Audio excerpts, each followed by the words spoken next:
लक्ष्मीच्या पावलांनी या मराठी सिरियलमध्ये ना प्रेक्षकांनो त्यांनी काय सस्पेन्स दाखवलाय। त्या कलाच्या आई आहेत ना त्या स्वतःला पुन्हा एकदा पेटून घ्यायचा प्रयत्न करतात, पण मला असं वाटतं की हे कला अद्वैतचं प्रकरण नसावं। मे बी ना त्यांना काहीतरी पास दाखवायचं आहे म्हणून ते त्यांनी दाखवलंय सीन। पण आता सुरुवातीला बघा काय काय घडलंय आज मालिकेमध्ये। अद्वैत उपमा प्रकरण काही विसरलेला नाहीये बरं का। आता तो विचार करत असतो या खरेमुळे मी ट्रॅप झालोय आणि उघड हिच्याशी भांडता पण येत नाहीये आबांमुळे, आणि आईला तर काही सांगताच येत नाहीये। तर आता या रजनीताई त्याला बघतात तिथे आलाय हा, तर त्यांना असं वाटतं की याचं तोंड आलंय म्हणून काहीतरी शोधतोय। मग त्या म्हणतात की अरे बेटा अद्वैत, अरे तुझं तोंड आलंय ना, तुला ग्लिसरीन देते हा मी, म्हणजे तुला जरा कमी वाटेल, त्रास कमी होईल तुला।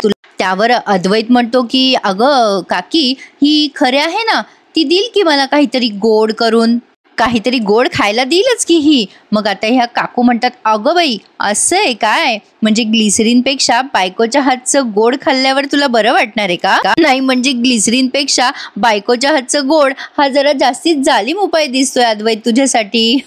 कला त्यांच्याकडे बघायला लागते। रजनीताई हसतात आणि या दोघांना प्रायव्हसी मिळावी म्हणून तिथून निघून जातात। किती गोड आहेत ना या रजनीताई। असो, पण अद्वैतला प्रायव्हसी मिळाली की तो कलाशी डोकं लावायला एक संधी सोडत नाही। रजनीताई गेल्यावर अद्वैत म्हणतो मुद्दाम करतेस ना हे सगळं, ब्रेकफास्टच्या वेळी उपमा मला तिखट लागला तो तुझ्यामुळेच ना। कला म्हणते हो मीच केलं होतं ते मुद्दामून, मी तुझ्या प्लेटमध्ये ठेचा टाकला होता आणि त्यावरती मग उपमा वाढला, म्हणजे तुझं माझ्यावर लक्ष होतं पण शेवटी तू तो उपमा ठेच्या बरोबर खाल्लाच। आता अद्वैत म्हणतो फसवणूक आहे ही माझी। कला म्हणते हो का, फसवणूक आहे का, जा तुला काय करायचं ते कर। अद्वैत म्हणतो तू का केलंस असं खरे? त्यावर कला म्हणते काय आहे ना, तुला एका म्हणीचा अर्थ समजवायचा होता मला। अद्वैत म्हणतो काय, कसली म्हण? आता कला म्हणते जशास तसे, तू जसं माझ्यासोबत वागतोयस ना तसंच मी तुझ्यासोबत वागणार आहे। अद्वैत म्हणतो हो का, कर कर, तुला काय करायचं ते कर, आता मी पण बघ काय करतो ते। आता या दोघांचं डिस्कशन सुरूच असतं की ते आजोबा तिथे येतात। आजोबांचं बारीक लक्ष आहे प्रेक्षकांनो। मला तर असं वाटतं आजोबांनी विशेषतः त्यांची खोली त्या स्वयंपाकघराच्या बाजूला ठेवली आहे, म्हणजे या बायका काय कारस्थानं करतात ना ते त्यांना बरोबर ऐकू जात असणारी खोलीमध्ये। किती जवळ आहे बघा ना, किचनच्या बाजूलाच खोली आहे त्यांची। आता ही कला म्हणते अरे आजोबा तुम्ही? अद्वैतला वाटतं कला उगाचच त्याला हुलकावतीये। अद्वैत काही बघतच नाही मागे आणि म्हणतो ए चल काही पण नको खोटं बोलूस हा, चल नाटकी कुठली, बंद कर तुझे नाटकं। तुला काय वाटलं तू अशी आबा तुम्ही आलात असं म्हटल्यावर मी मागे वळून बघेल आणि तुझ्या नाटकाला बळी पडेल का? असं काही होणार नाहीये। आजोबा सगळं ऐकू लागले मागून। आजोबा आता त्याला आवाज देतात काय रे अद्वैत काय करतोयस इथं? आता अद्वैत तिला ओरडत असतो तेव्हा अद्वैत घाबरून जातो आबांचा आवाज ऐकून आणि मागे वळतो आणि म्हणतो अरे बापरे आबा तुम्ही? आबा म्हणतात काय रे अद्वैत, अजून त्या उपम्याचा विषय विसरला नाही का काय तू? आता अद्वैत म्हणतो नाही नाही नाही नाही आबा मी विसरलो, अहो मी तिला सांगत होतो की चूक तिची नाहीये, चूक माझीच आहे, हेच बोलत होतो मी तिला आबा, बाकी काही नाही। आता अद्वैत असं बोलतो आणि निघून जातो, पण जाता जाता कलाला देतो धमकी, थांब बघून गेला तुला नंतर मी। पण आता प्रेक्षकांनो याच्या डोक्यातला भुंगा काही कमी झालेला नाहीये।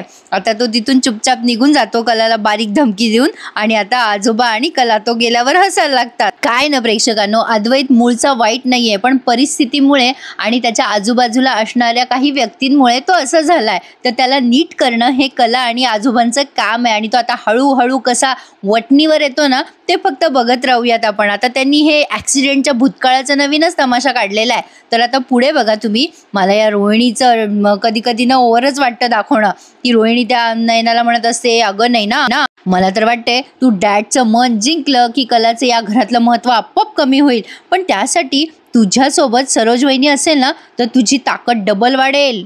मला माहितीये सरोज वहिनीला ती कला अजिबात आवडू शकणार नाहीये, तुला जर त्या कलाला मात द्यायची असेल ना तर तुला चारी बाजूनी कोंडी करावी लागेल तिची। राहुल तिथेच बसलेला असतो। आता नैना त्या रोहिणीला ऍक्च्युली छान सेन्सिबल उत्तर देते। ती म्हणते come on mom in law, शत्रू वगैरे काय, कला माझी काय शत्रू आहे का, बहीण आहे ती माझी। उगीचच कारण नसताना मी तिच्याशी असं का वागू. आता हा राहुल विचार करतो, मॉमचं काय चाललंय, त्या नैनाच्या कशाला मागे लागली ही, आणि तिला कशाला एवढं सगळं शिकवतीये मॉम. काय ना प्रेक्षकांनो, नैनानं कधीतरी ऐन वेळेवर पलटी देणार आहे रोहिणीला. बघा तुम्ही, माझे वाक्य खरे होतील. म्हणजे रोहिणी काहीतरी मोठा प्लॅन करेल आणि नैना त्या प्लॅनवर पाणी फिरवेल. आता रोहिणी म्हणते, हो ग, मला माहिती आहे तुझ्या मनामध्ये कलाविषयी वाईट नाहीये, पण तिच्या मनात असू शकतं ना. म्हणजे तिच्या मनात वाईट नसेल हे कशावरून. म्हणजे बघा, ती तुला या घरामध्ये कधीच मोठं होऊ देणार नाही. सरोज वहिनी आणि रजनीमध्ये जो फरक आहे ना, तो पुढे भविष्यात तुझ्यात आणि कलामध्ये दिसेल. आता जे मला वाटतंय ना प्रेक्षकांनो, सेम टू सेम राहुलला वाटतंय. राहुल म्हणतो, अगं मम्मा काय करतेस, ही पोरगी आपल्यावर कधी उलटेल ना आपल्याला कळणार पण नाही. मम्माशी ना मला बोलावंच लागेल. आता ही रोहिणी म्हणते, अगं कलाला एवढी संपत्ती दिसली आहे या घरातली, तर ती मिळवण्यासाठी ती काहीतरी हालचाल करेल ना. म्हणजे तुला जर काही पाहिजे असेल हातात, तर बघ बाई, सरोज वहिनीला हाताशी धरावंच लागेल तुला. राहुल तिथून निघून जातो. मग आता ही रोहिणी म्हणते, तुला पटतंय का ग नैना मी काय बोलते ते. मग आता नैना म्हणते, हो मॉम इन लॉ, मला कळते तुम्ही काय बोलताय ते. ही बिलकुल त्या सरोज सारखी दाखवलेली आहे. असो, तर आता इकडे कला बिचारी तिचं काम आटपत असते सकाळी सकाळी. ना प्रेक्षकांनो, कामाशी काम ठेवलं तर नैनासारखे फालतू विचार येत नाहीत डोक्यामध्ये. तर आता ही कला कशी सगळी कामं जागच्या जागी करते व्यवस्थित, तिच्या कामामध्ये ती बिझी असते, त्यामुळे तिला डोकं लावायला वेळच नसतं. आता ती काम करत असते तेव्हा हा अद्वैत येऊन वटवट करायला लागतो. हे बघ, मी तुला सोडणार नाहीये. जे काही वागली ना आबांसमोर मी लक्षात ठेवणार आहे खरे. तू जे काही वागली आहे ना, मी सोडणार नाहीये तुला. इतकं सोपं पद्धतीने नाही सोडणार मी तुला. कलाच्या आईचा फोन आलेला असतो तेव्हा कला त्याला म्हणते, चुप बैस, माझ्या आईचा फोन आहे, मला शिस्तीत बोलू दे माझ्या आईशी. आता कलाने फोन चालू केला, तिच्या आईने ऐकलंय ते. आता कला म्हणते, मागे बुणबुण करू नको चांदेकर माझ्या. आता लगेच तिची आई म्हणते, ए अगं जावई बापूशी असं कसं बोलते ग तू, अशानं जीव घेशील त्या जावई बापूंचा. कोणाचं जीव घेते पा, मला हसू आलं. सॉरी प्रेक्षकांनो यांच्या वाक्यावर. तर आता ही कला म्हणते, मी घेते जीव. अगं त्याचं वागणं बोलणं पुरेसं आहे एखाद्याचा जीव घेण्यासाठी. जाऊ दे नाही, मी का बोलते तुझ्याशी या विषयावर, तुला तर खरं तुझ्या जावयाचाच पुळका येणार ना. सोडते, तू कशाला फोन केला होतास ते सांग. मग आता तिची आई म्हणते, अगं बाई ते राहून गेलं सांगायचं. अगं काय झालं कले, म्हणजे श्राद्ध आहे आता तुझ्या काकाचं, आणि तू येशील ना ग पोरी, तू येशील ना व पोरी, म्हणजे त्याच्याकरताच मी फोन केला होता ग तुला. आता अद्वैत बारीक ऐकतोय या मायलेकींचं बोलणं. कला म्हणते, अगं आई असं काय बोलतेस, बाकी कधी मी म्हणेल नाही, पण या दिवसासाठी नाही म्हणेल का. मला आठवतो ग आई अजूनही तो दिवस, खूप त्रास होतो ग ते आठवलं की. आपल्या काकांना एवढी वर्ष झाली तरी सुद्धा न्याय नाही मिळाला याची जाणीव आहे का मला. निदान आपण त्यांचं हे सगळं तरी नीट व्यवस्थित करूया. मी ठेवते फोन आणि येईल मी घरी, असं म्हणून तिने फोन ठेवून दिला. कला फोन ठेवते तोच अद्वैतने चालू केली बडबड. झालं ना, त्या दिवशी भलती तावाने बोलली ना मला. नाही, मी माझ्या आईशी बोलते, मध्ये मध्ये भुणभुण नको करू. आता तुला ऐकावं लागेल. झाला तुझ्या आईचा फोन. तू आबांसमोर जे काही वागली ना, मी विसरणार नाही ते खरे, मी त्याचा बदला घेणार आहे. अय हॅलो, मी तुझ्याशी बोलतोय. अगं काय विचार करतेस तू, खरे मुद्दाम इग्नोर नको करूस माझ्याकडे बघून. आता कला म्हणते, प्लीज चांदेकर, मला जरा वेळ शांत राहू दे, मला ना कोणाशी बोलायची इच्छा नाहीये. आता अद्वैत म्हणतो, आहा ग्रेट, मध्येच म्हणते मला कोणाशी बोलायचं नाहीये, मग मध्येच म्हणते आता मी बोलणार नाहीये, तू बोलायचं काय, स्वतःच बडबड करायची. मी बोलायला लागलो की माझ्याकडे दुर्लक्ष करायचं. काय ग खरे, तुला काय वाटतं, या घरामध्ये राहून तू या घराचा कंट्रोल स्वतःच्या हातामध्ये ठेवणार आहेस का, तेही इथे माझ्या घरात राहून माझ्या रूममध्ये. नाही, खूप झालं आता, मी सांगतोय ना, मी बोलणार आहे आणि तू ऐकायचंय आता. काय ना प्रेक्षकांनो, कधी कधी आपल्यालाही असंच होतं, आपल्याला खूप टेन्शन आलेलं असतं, शांत बसावं असं वाटतं, पण जर असं कोणी मध्येच येऊन इरिटेट केलं की मग मात्र संताप होतो. तसं झालं बरं का आता कलाचं. कला अशी चिडते ना त्याच्यावर, उठून उभी राहते आणि म्हणते, काय रे, काय ऐकायचंय तुझं, सगळी श्रीमंत माणसं तुझ्यासारखी असतात का रे, पैशाने माजलेली, इतरांच्या भावनांना किंमत न देणारी. एखादा माणूस गरीब असला तर त्याच्यासोबत काहीही केलं तरी चालतं ना तुला, असं वाटतं ना. पैसे फेकले की काही पण विकत घेता येतं असं वाटतं का तुमच्या श्रीमंत माणसांना? अद्वैत म्हणतो, ए येडी झाली का? डोक्यावर परिणाम झालाय का तुझा? नाही म्हणजे सतत संबंध बडबड करते तू. अरे विषय काय चाललाय? तू बोलते काय? कला म्हणते, मी काहीही संबंध बोलत नाहीये, मी बरोबर बोलतीये जे बोलायचं ते. तुमच्यासारख्या गर्भश्रीमंत माणसांना असं वाटतं पैसे विकत घेतले की काही पण करता येतं, काहीही करता येतं, कोणालाही विकत घेता येतं. आता अद्वैत पुढे वाद घालणार, ए तू जे काय बोलतेस ना खरे ते. आता कला काहीच बोलत नाही त्याच्याशी आणि चुपचाप निघून जाते. आता अद्वैत विचार करतो, अरेच्चा हिला काय झटके बिटके येतात काय मधून मधून? अरेच्चा ही कधी कोणाशी कसं वागेल, काय बोलेल, कसं करेल, काय काही समजतच नाही बाबा, हिला खरंच झटके येतात बहुतेक. अद्वैत आता विचार करायला लागतो. पण प्रेक्षकांनो, हा ॲक्सिडेंट आहे ना तो अद्वैतने केलाय. म्हणजे सिक्वली आपल्याला एवढं कळतंच. म्हणजे त्याची आई काल बोलता बोलता बोलली ना की तुझा ॲक्सिडेंट मी लपवला, त्या सगळ्या ट्रॉमामधनं तुला मी बाहेर काढलं. तर मे बी कदाचित चुकून या अद्वैतकडनं ॲक्सिडेंट झाला असेल. तर आय गेस त्याची भरपाई म्हणून अद्वैत कलाशी मनापासून चांगलं वागायचा प्रयत्न करेल. आता ते पुढे हळूहळू दाखवतील ते. नाही ना, आता या रोहिणीला म्हणत असते, काय ना मॉम मला उगीच हांजी हांजी करण्यात इंटरेस्टच नाहीये. मग आता रोहिणी म्हणते, अगं ती कला ती लोकांचं मन जिंकायचा प्रयत्न करते म्हणून ती गुड बुक्समध्ये आहे ना लोकांच्या. आणि तुझं काय आहे ना, तुला मनाला येईल ना तसं वागत असतेस तू. नाही ना, तुझा स्वभाव आहे ना त्याला स्वाभिमानी म्हणतात. हे हिला कोणी सांगितलं?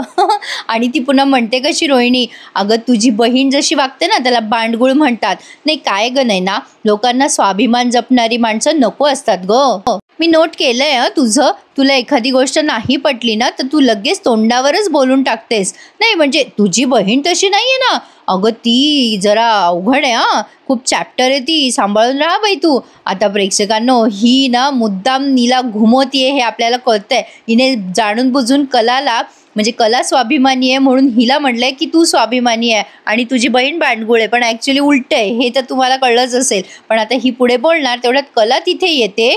आता बघा रोहिणी कशी घाबरते लगेच. कला आता आतमध्ये येते आणि म्हणते, तुम्ही दोघी काही महत्त्वाचं बोलताय का? मी हवं तर नंतर येते. सॉरी मला माहिती नव्हतं तुम्ही बोलताय ते. मग आता कला म्हणते, बरं ठीक आहे मी नंतर येते. मग लगेच रोहिणी म्हणते, अगं नाही नाही कला, आम्ही काय सहजच बोलतोय दोघी जणी. मी तिच्या तब्येतीची चौकशी करायला आले होते. तुमच्या दोघींना गप्पा मारायच्या असतील तर बसा ना तुम्ही, मी आलेच. असं म्हणून रोहिणी निघून जाते. आता ही कला शिस्तीत सांगते नैनाला, अगं नैनाताई आईचा फोन आला होता, अगं उद्या काकांचं श्राद्ध आहे, आपल्याला दोघींना घरी बोलवलंय, चलशील ना तू? पण आता नैना अशी उद्धटपणे बोलते तिच्याशी, ए कला तुला एकच गोष्ट किती वेळेला सांगू ग, मला नाही यायचंय तिकडे. तुला कळत नाहीये का माझी परिस्थिती काय आहे? मला इकडे खूप छान आरामदायक वाटतंय. मला तिकडे येऊन उगाचच त्रास नाही करून घ्यायचा आहे. मी इथे खूप कम्फर्टेबल आहे आणि प्लीज मला त्रास देऊ नको, मला यायचंच नाही आहे तिकडे. मग आता ही कला म्हणते, अगं असं काय करतेस ग ताई, घरी आपल्या कार्य आहे, आपल्याला जावं लागेल ना, चल ना ग ताई. आता ही नैना म्हणते, प्लीज सारखी सारखी माझ्या मागे लागू नको बरं, मी दिली ना तुला उत्तरं, आणि जा बरं तू आता, मला जरा आराम करायचा आहे. कला बिचारी गप्प बसते. आता काय बोलणार या नैनासारख्या मुलीशी, नाही का प्रेक्षकांनो? ती आता चुपचाप तिथून निघून जाते. आणि आता सकाळीच उठली येते, म्हणजे दुसऱ्या दिवशीचा दिवस त्यांनी दाखवला आहे आणि त्या दिवशी श्राद्ध आहे. मग कला सकाळी लवकर लवकर आवरते, घरातली सगळी कामं नीट व्यवस्थित आटपून ठेवते आणि मग ती बघते तर काय, घड्याळीमध्ये बराच वेळ झालेला असतो म्हणून ती आता तिच्या बेडरूममध्ये जाते सगळं काही आवरून. आणि आता बेडरूममधलं सुद्धा सगळं व्यवस्थित आवरते. अद्वैत त्याचा आवरत असतो, सकाळी त्याला पण ऑफिसला जायचं आहे ना. आता कला विचार करते, बापरे 10:30 झाले, आवरायला मला 15 मिनटं लागतीलच, आता मला लवकर निघावं लागेल. मग आता ती अगदी आपुलकीने विचारते, अरे चांदेकर तू ऑफिसला निघालायस का? मग आता अद्वैत म्हणतो मग कला म्हणते, मग मला सोडशील का रे माझ्या घरी जरा, मला जायचंय आज माझ्या माहेरी, तू निघाला असेस तर सोड ना प्लीज. मग अद्वैत उगाचच ॲटिट्यूड दाखवत म्हणतो, मग कॅबने जा नाही तर रिक्षाने जा, मला वेळ नाहीये तुला सोडवायला. कलाला येतो राग, ती म्हणते, हे बघ मला ना उशीर झालाय ऑलरेडी. मग लगेच अद्वैत म्हणतो, मग कॅबने जा, मी कशाला पाहिजे तुला सगळ्या ठिकाणी. आता कला म्हणते, हे बघ माझ्याशी वाद घालू नकोस अद्वैत, सगळ्याच ठिकाणी मी तुझ्याशी वाद नाही घालू शकत. मला उशीर झाल्यामुळे तुझी जबाबदारी आहे माझ्या माहेरी मला सोडवण्याची. एकतर घरातली सगळी कामं करून मला ऑलरेडी उशीर झालाय, आता तुझी जबाबदारी आहे मला माझ्या माहेरी व्यवस्थित पोहोचून देण्याची. आता अद्वैत तिला नाहीच म्हणतो. ती छान बोलते की अरे सोड ना, तुला रिक्वेस्ट करते मी. आता अद्वैत म्हणतो, काय जबरदस्ती आहे ग, मी नाही सोडणार तुला आता. आणि असं म्हणून खाली निघून जातो त्याची बॅग घेऊन. आता कला दातोट खाते आणि विचार करते, असं काय थांब बेट्या, आता मी काय करते बघ. आता कलाने खूप छान हुशारी केली आहे प्रेक्षकांनो. काय आहे ना, माणसं असे असले तिरसट की कधीतरी असं आपल्याला तिरसट वागावंच लागतं. मग आता हे सगळेजण हॉलमध्ये बसलेले असताना आबा विचारपूस करत असतात रजनीताईंना, सोहम दिसत नाहीये, कुठे गेला ग रजनी? रजनीताई म्हणतात, अहो सकाळीच बाहेर गेलाय, हल्ली तर जेवायला पण घरी नसतो बऱ्याचदा. आबा हसतात आता आणि म्हणतात, अगं हेच तर वय आहे ना त्याचं, जोवर अंगावर जबाबदारी पडत नाही ना त्याच्या, तोवर त्याला मनसोक्त फिरू दे की. मग आता अद्वैतला विचारतात आजोबा, काय रे अद्वैत, कसं चाललंय तुझं काम? स्वामीनाथनने दिलेल्या डिझाईन्स कुठपर्यंत आल्याय? खुश आहेत ना ते? त्यांची बातमी नाही दिसत बऱ्याच दिवसापासनं. अद्वैत म्हणतो, हो बाबा, सगळं व्यवस्थित चालू आहे, त्यांना हवं तसं सगळं डिलिव्हर होत आहे. आता बघा, कला लगेच आवरून येते बाहेर आणि म्हणते, बरं चल, आवरलंय माझं सगळं. अरे चांदेकर, निघायचं ना आपण? आता लगेच अद्वैत म्हणतो, म्हणजे मी कुठे निघणार होतो तुझ्यासोबत? कला म्हणते, अरे इथल्या इथे काय विसरतोयस? आत्ता मगाशी म्हणाला होतास ना की मी घरी सोडतो तुला, आणि विसरलास पण. आता अद्वैत म्हणतो, काय? मी तुला कधी काही म्हटलेलो नाहीये मी सोडतो वगैरे. आता कला म्हणते, अच्छा असं झालं होय, पण मला वाटलं तू खूपच चांगला वागतोयस माझ्याशी, म्हणजे एकदम चांगुलपणा आलाय तुझ्यामध्ये, मला वाटलं तू सोडशील मला घरी, म्हणजे मला बहुतेक तरी भास होत असतील कदाचित. जाऊ दे, सोड. आता लगेच अद्वैत आजोबांकडे बघतो आणि आजोबा अद्वैतकडे. आता अद्वैत म्हणतो, नाही नाही नाही, चल चल चल, सोडतो मी तुला, चल. आता कलाला फार भारी वाटतं, ती हसते आबांकडे बघून आणि म्हणते, आजोबा मी येते. आजोबा म्हणतात, हो बेटा, सावकाश जा. रोहिणी या दोघांचा तमाशा असा बघत असते. असो, तर आता बघा प्रेक्षकांनो, अद्वैत बाहेर येतो गाडीजवळ आणि कलाला म्हणतो, तू हे सगळं मुद्दाम केलंस ना आबांच्या समोर? आबांनी मला ओरडावं म्हणून केलंस ना तू खरे? कला म्हणते, हो अर्थात. कलाने असं बोलल्यानंतर अद्वैत म्हणतो, का असं का केलं? मग कला म्हणते, मी तुला नीट शिस्तीत विचारलं होतं, तू मला उडवून का लावलंस? मग अद्वैत म्हणतो, हुकूम सोडण्याला शिस्तीत विचारणं म्हणतात का तुमच्यामध्ये? कला म्हणते, मी तुला हुकूम बिकूम काही सोडला नव्हता अद्वैत, मी तुला फक्त म्हटले होते आणि विचारलं होतं तुला मी की सोडशील का, तू सोडणार आहेस का? मला खरंच उगीच वाद घालू नको का, मी आजोबांना विचारून येऊ, मी रिक्षेत जाऊ का कॅब? अद्वैत तिला टोमणा मारतो, तुझ्यासारखी पार्टनर कोणालाच नको मिळायला. मग कला म्हणते, बरोबर की रे, माझ्या मनातलंच बोललास. आता दोघंही जण बसले बाई एकदाच्या गाडीमध्ये. इकडे या कलाच्या आईने सगळी तयारी करून ठेवली आहे श्राद्धाची. तेवढ्यात सोहम आणि काजल दोघं किराणा सामान घेऊन आलेत. आता ही काजूची आई ओरडते तिच्यावर आणि म्हणते, अगो बाई काजी, तुला काही लाज लज्जा आहे का नाही? अहो सोहमराव, तुम्ही कशा पैसे सामान घेऊन आला सा? आणि पैसे बिशे तुम्ही दिले का? काय काय ग काजे, काही वाटतं का तुला? आता सोहम काजूकडे बघतो आणि म्हणतो, अहो कशाला टेन्शन घेताय काकू, ते म्हणतात ना, तो इंग्लिश मधली म्हण त्यांना ऐकवून दाखवतो, त्यांना काही अर्थ कळत नाही. मग सोहम म्हणतो, अहो काकू, म्हणजे मित्रच मित्राच्या मदतीला येत असतो. मग आता त्या म्हणतात, हो वय वय कळलं मला. मग सोहम म्हणतो, आज मी माझ्या मित्राच्या कामी आलोय की नाही, उद्या माझा मित्र माझ्या कामाला येईल. मग आता ही काजल सोहमला म्हणते, सवाल आहे का मित्रा? आता संगीताताई म्हणतात, गब्बस. आता लगेच काजी म्हणते, अगं आई, तू कशाला टेन्शन घेते, आम्ही पैशाचे व्यवहार बघून घेऊ. आता त्या म्हणतात की सोहमराव तुम्ही बसा, मी पाणी घेऊन येते. अगं ए काजू, कलाताईला फोन लाव, 10 वाजता येणार होती ती, 10:30 वाजले तरी अजून आलेली नाहीये. आता काजू म्हणते, हो लावते मी फोन, थांब. आता त्या गेल्यात आतमध्ये पाणी आणायला. काजूने फोन लावलाय कलाला, काय ग कलाताई, तू येणार होतीस ना 10 पर्यंत, अजून आली नाहीस? कला म्हणते, 5 मिनिटात पोहोचू आम्ही, अद्वैत सुद्धा आहे माझ्यासोबत गाडीमध्ये. आता काजू म्हणते, बरं ये लवकर, आम्ही वाट बघतोय. आता काजू सांगते की ते लोक पोहोचताय 5 मिनिटामध्ये. आता सोहम घाबरतो आणि म्हणतो, लोक म्हणजे? आता कला म्हणते, सॉरी काजू म्हणते, अरे तुझा डेंजर दादा कलाताईला घेऊन येतोय. आता सोहम खूप घाबरतो आणि म्हणतो, काय अद्वैत दादा येतोय कला वहिनी सोबत? आता संगीताताई येतात आणि काजूला ओरडतात, काय ग काजे, काय चाललंय तुझं? डेंजर दादा, डेंजर दादा, डेंजर दादा, डेंजर दाजी म्हण त्यांना. आता बॅकग्राऊंडला म्युझिक वाजलंय, ए संगे. त्या म्हणतात, मला म्हणायचं होतं की असं डेंजर डेंजर म्हणू नये, दाजी म्हण, तुझे दाजी आहेत ना ते. आता काजू हसते आणि म्हणते, अरे आई, आपण काय वाकडं बोललो, ते डेंजर आहेत तर त्यांना डेंजर दादाच म्हणणार ना. इकडे सोहमला घाम फुटलेला असतो. आता लगेच काजू म्हणते, बघ त्याचं नाव घेतल्यावर हा बघ कसा थरथर कापायला लागलाय, म्हणूनच म्हटले मी डेंजर दादा, त्याच्यात काय झालं? आता लगेच या संगीताताई म्हणतात, डेंजर दादा काय म्हणते, परत बोलली का, हाणू फटका तुला? मग आता सोहम म्हणतो, बरं बरं, मी की नाही तुमचं चालू द्या, मी निघतो बरं का आता.